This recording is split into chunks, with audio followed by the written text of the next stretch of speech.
بسم اللہ الحمد للہ والصلاة والسلام علی رسول اللہ۔ السلام علیکم ورحمۃ اللہ وبرکاتہ۔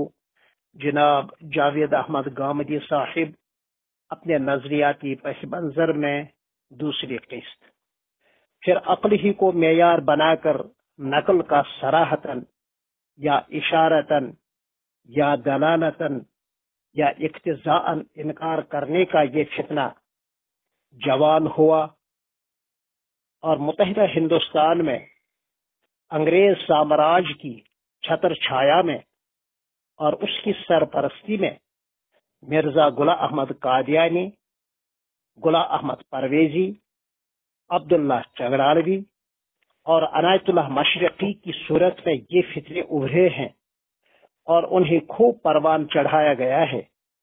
یہ اسلام دشمنوں کی بہت پرانی کوشش رہی ہے، چنانچہ لاکھوں لوگ گمراہ ہو گئے، اور یہ سلسلہ تا دم اور تا صبح قیامت جاری رہے گا۔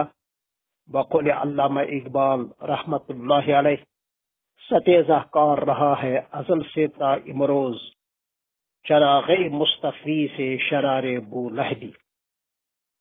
جناب سر سید احمد خان کے نظریات عقل پرستی کی وجہ سے باطل ہیں، حالانکہ مرحوم نے ملت اسلامیہ کی بھی کافی خدمت کی ہے۔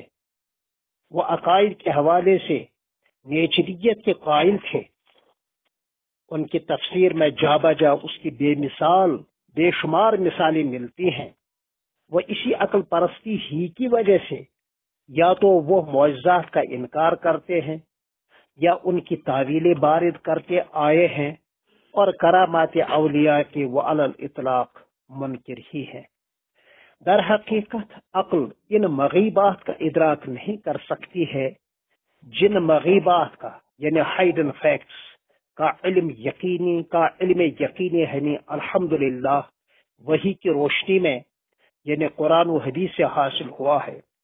مثلا مرنے کے بعد کے احوال، عالم برزخ میں سوال و جواب، وہاں کی راحت یا تکلیف، حشر و نشر، پل صراط، وزن اعمال، حساب و کتاب، جنت و جہنم، وہاں کے انعامات اور سزائے، دیدار خداوندی یعنی رویت باری، اور حضرت اللہ جل مجدہ کا کلام کرنا، بلکہ وقوع قیامت کا یقین، یہ وہ عقائد ہیں جن کی جزوی کل مباحث سے قرآن و حدیث اور علم عقائد و کلام کی مبارک کتابیں بھری ہوئی ہیں۔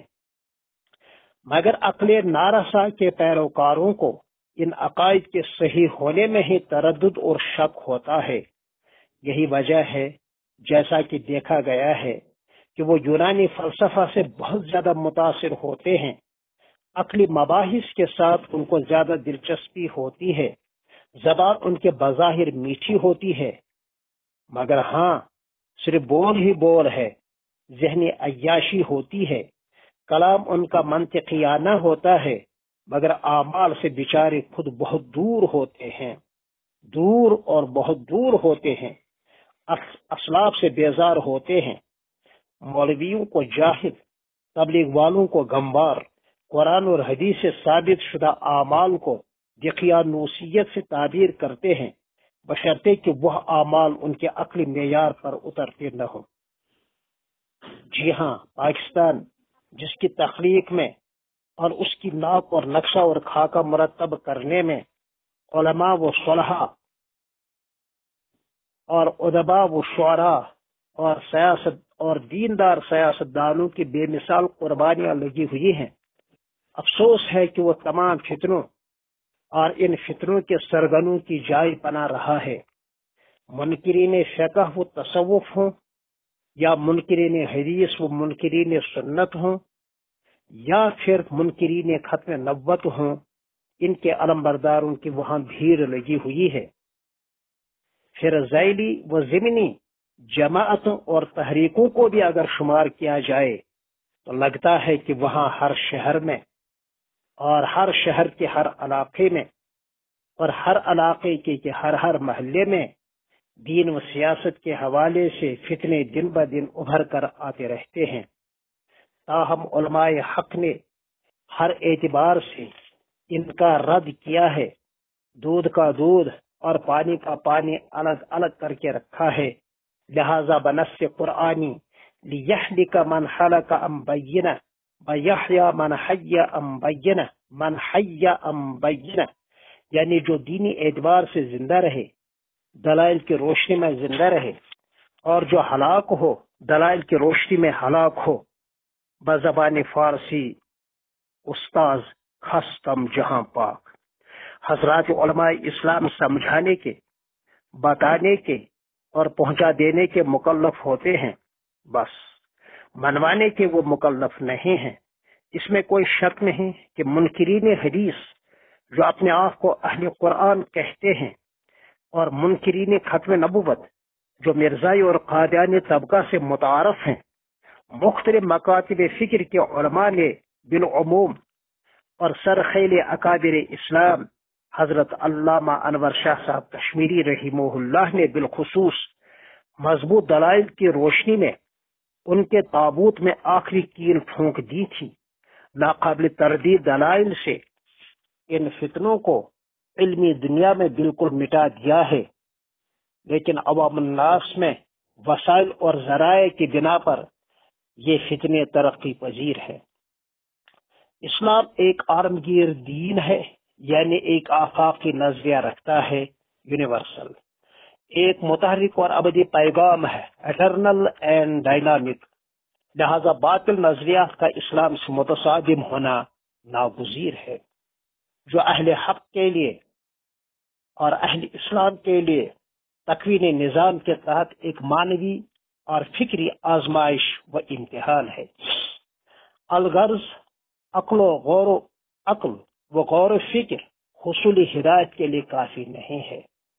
جیسا کہ قدیم فلسفہ دانوں کے ایک طبقہ مشائین کا نظریہ ہے، اسی طرح ریاضت و مجاہدت بھی حصول ہدایت کے لیے کافی نہیں ہے، جیسا کہ قدیم فلسفہ دانوں کے ایک طبقے اشراقیین کا مذہب ہے، بلکہ حصول ہدایت کے لیے وحی الہی کافی ہے، اور اس کی روشنی میں زندگی گزارنے کا نام ہے تدبر و تفکر کے ساتھ۔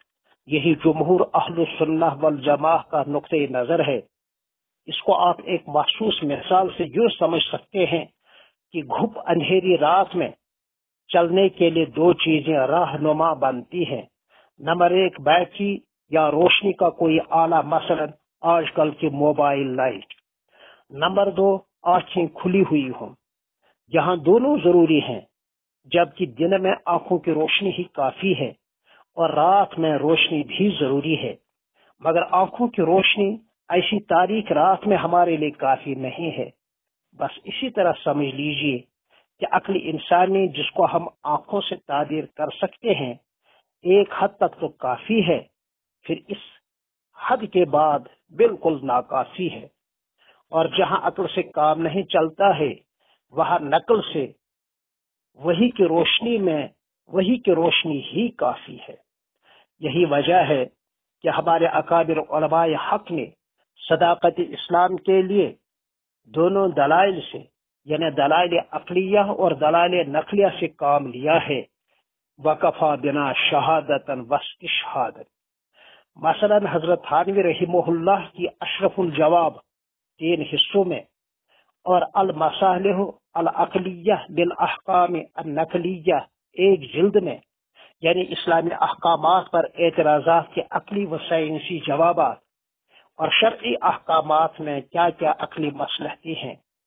اسی طرح ہمسائے ملک کے حضرت مولانا حکیم محمود چغتائی صاحب کی اس حوالے سے کئی ضخیم کتابیں بھی اردو دنیا میں متعارف ہیں، اور ہمارے استاذ حضرت مولانا عزیز احمد صاحب قاسمی جامعی جو جامعہ ملیہ اسلامیہ سے بھی فاضل و فارغ تھے، آپ کی کتاب جنرل سائنس بھی ازحد مفید ہے، جس پر انہیں اردو اکیڈمی یو پی نے 1972 عیسوی میں 500 روپے بطور انعام کے عطا کیا ہے۔